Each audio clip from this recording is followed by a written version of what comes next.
Aloha, friends. Jack Dugan, Maui Now, and Pacific Media Group. I'm here with Tamara Paltin from the Napili Park neighborhood. It's her hometown and her neighborhood, and Maui County Council member representing the West Side.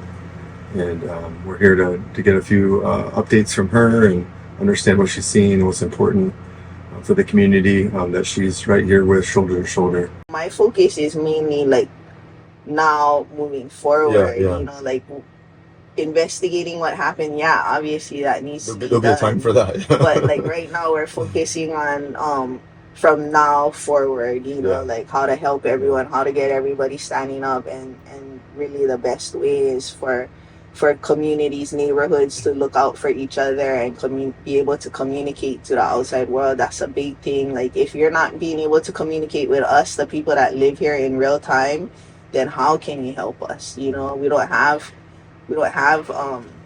any kind of communication really. You have to go to certain areas. You'll see a big group of people standing on the side of the road looking at their phones, and that's a tip off that sometimes you can get communication there.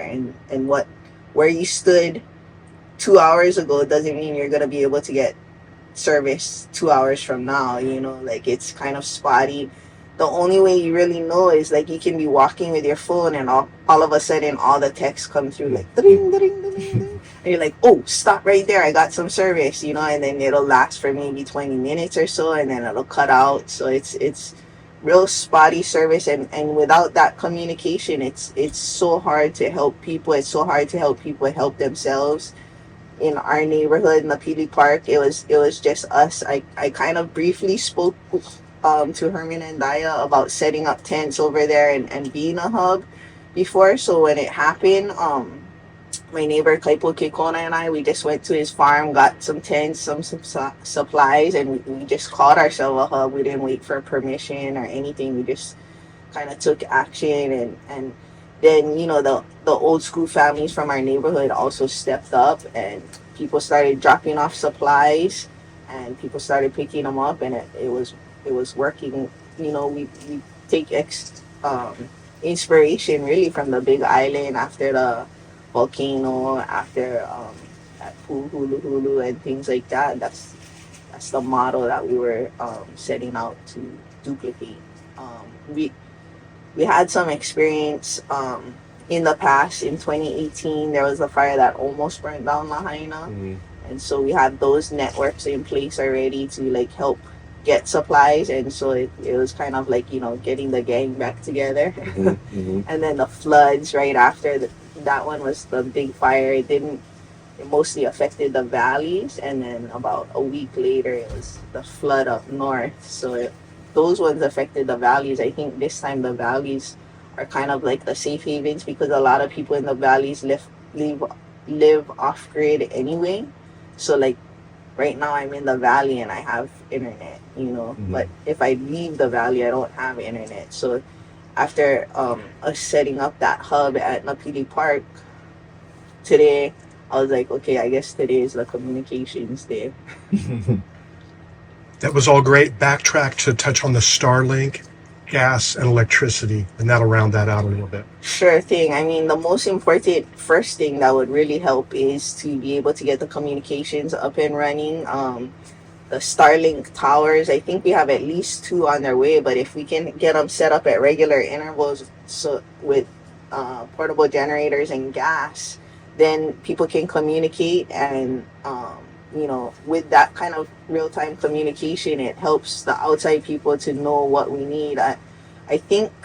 My sense is that the outside has heard us, and they're really mobilizing. Once the first supplies got through, I think it was yesterday morning, I wanted to cry, just kind of holding our breath till yesterday morning, like, because we didn't have communication with the outside. We didn't know that anything was really being mobilized.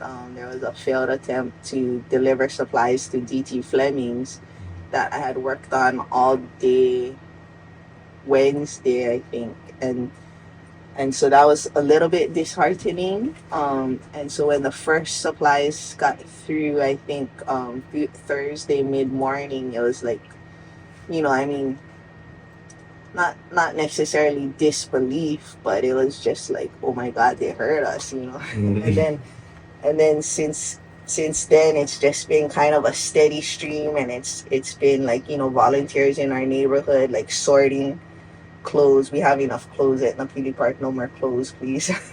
um but just putting all the baby diapers by size, putting the formula by size, putting the water in one area, trying to limit the people in our neighborhood on water, because we're going to be there for the long haul. You know, don't take more than you need at a time. If you need more, just come walk up and get some more. You know, we want to make sure we are able to distribute to everyone that needs.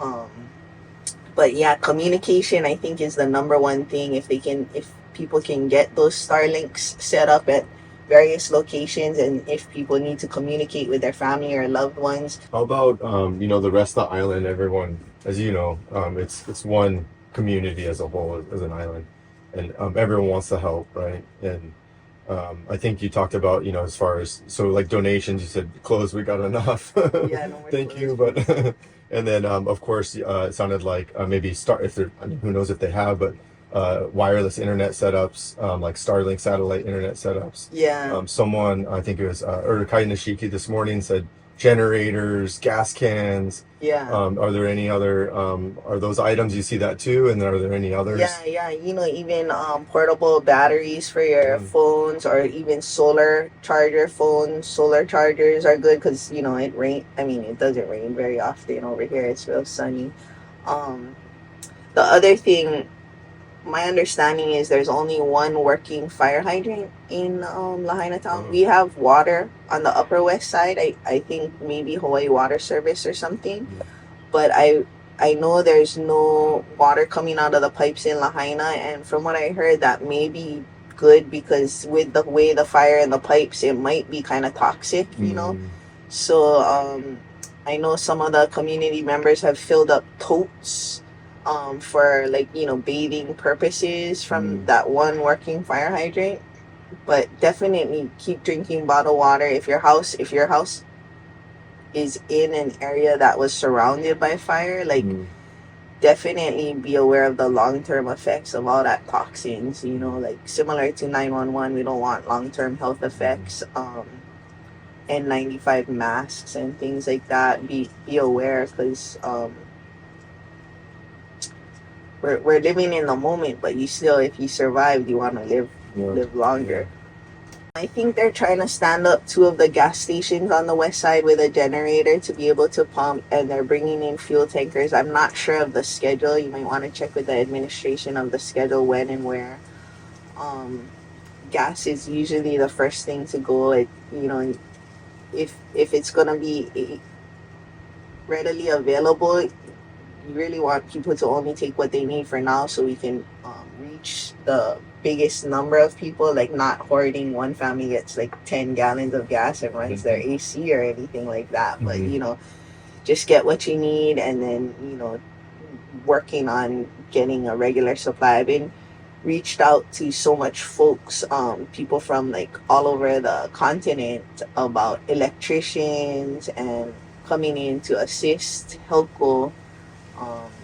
But I haven't been able to, you know, put those resources in contact with the right people yet. But I think that's commonly done, like in the electrician world. People will come to an area that's devastated to help stand up the electricity again. I've heard that, and I've seen the telephone poles and the electric wires in Lahaina just, you know, falling like dominoes, and all on the side of the road. The electric wires are hanging over the street lights and things like that, and just all a big tangle. So that is a big thing. To be able to stand up power and communications would help everyone move along faster towards recovery. Okay. Any other things the rest of the island can do to help West Side?